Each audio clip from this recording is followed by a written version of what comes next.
It's a new net. It's a new net. I need it to be 40 inches long. So we're gonna go around here.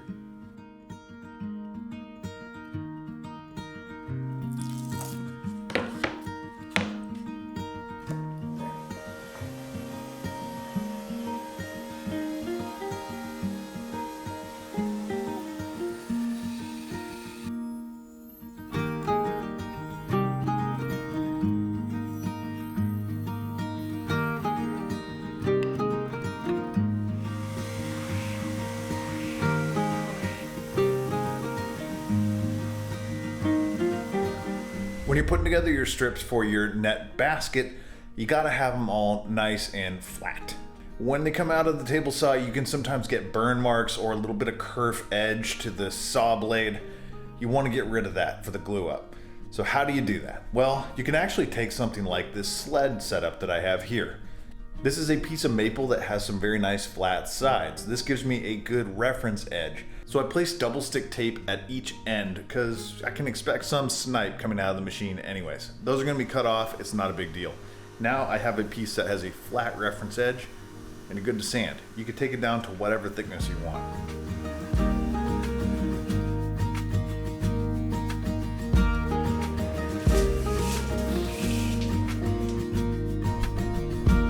I have marked the center point of all the strips and I said 1, 2, 3, and 4. That's my orientation.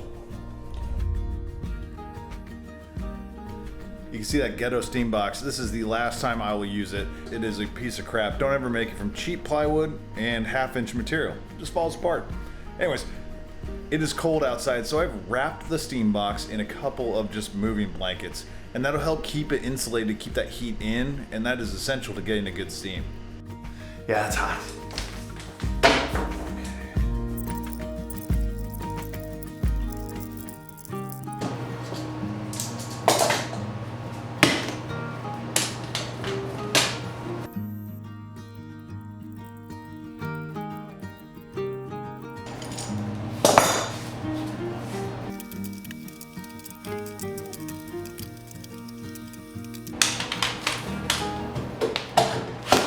Oh,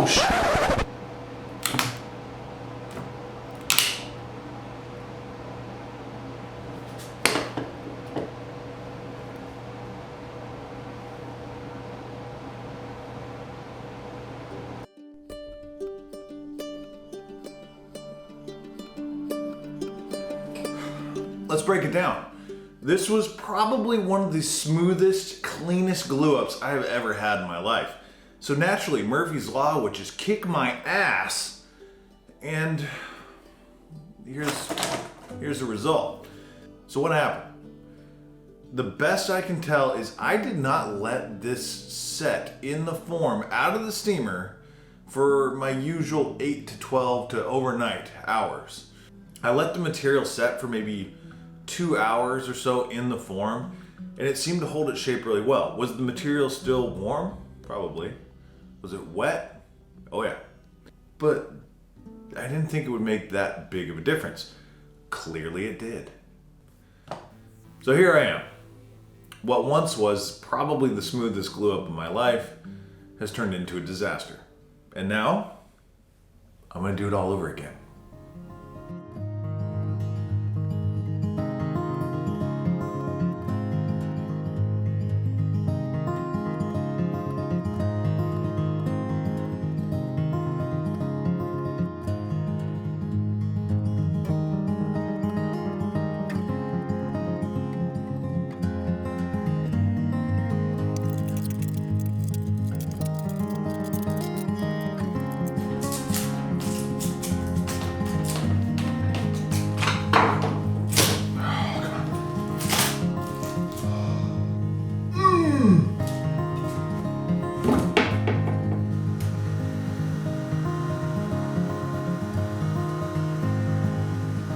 With the net out of the form and everything looking really good, it's time to add a carving, naturally.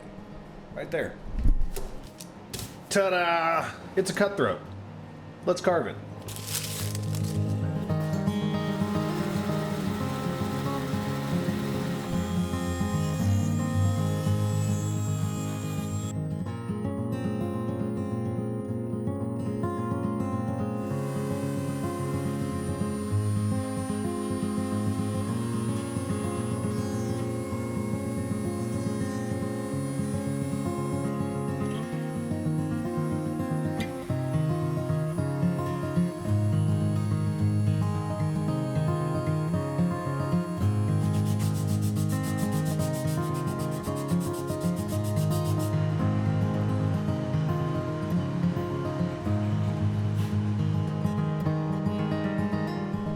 It takes a little bit longer to make one of these epoxy style nets, but the end result is well worth it. I mean, I'm carving a one-off fish that matches exactly what the future owner wants.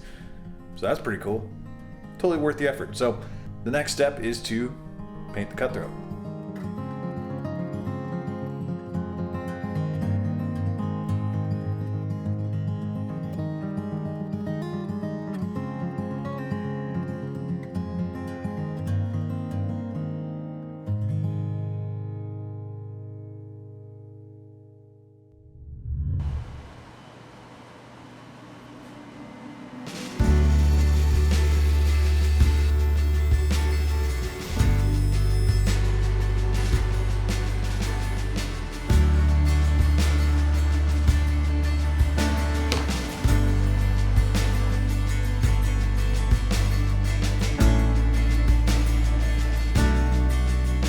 Hopefully have to make some more.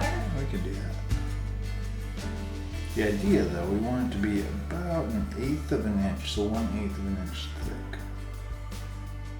I haven't done very many nets where you have a fish that is visible from both sides. So in this case, I'm still trying to experiment with bubbles, because when you pour epoxy, you get bubbles on the underside. So now I have it angled really steep. And I'm gonna pour epoxy in and try and let that air kind of come out to the uphill.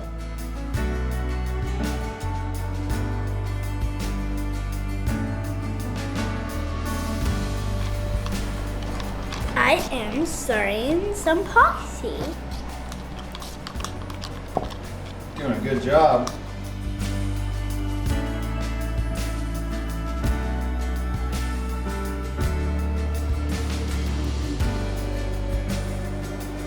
Nice.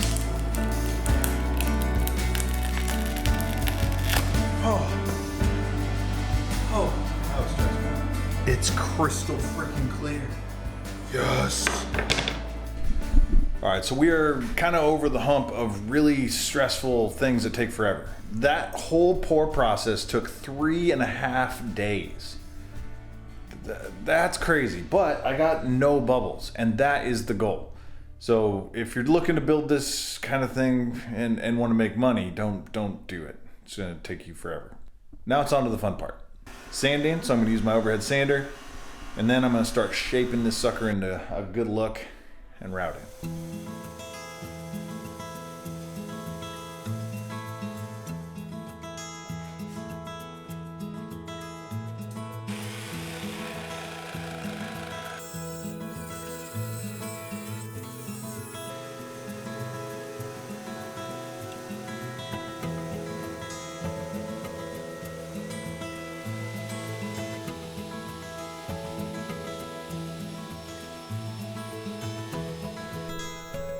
So this net at almost every single turn has really tested me and made me want to scream just a little bit. This is something I just noticed. The problem was there was some defect that was in the outer strip of material, so as I routed the edge, it popped free. So now the whole thing is I have this chunk missing from the outside edge of my net. That sucks. So the goal here is I'm gonna turn a fail into a feature, I hope. Will that work? I don't know, but I'm gonna try. It's gonna look nice either way. So what does that actually mean? It means I'm going to take my Dremel tool and I'm literally going to chamfer the entire area around the net hoop to match the chunk that has been pulled out. That way it'll all blend beautifully, it'll be silky smooth. Should look great actually. Watch, I'm gonna end up doing this on like every other net in the future. It'll be super annoying.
You can see behind me I have a beautiful looking net with 2 coats of Ship and Shore applied. I am now going to take my 1500 grit, smooth it all out, and then throw on some nice glossy finish.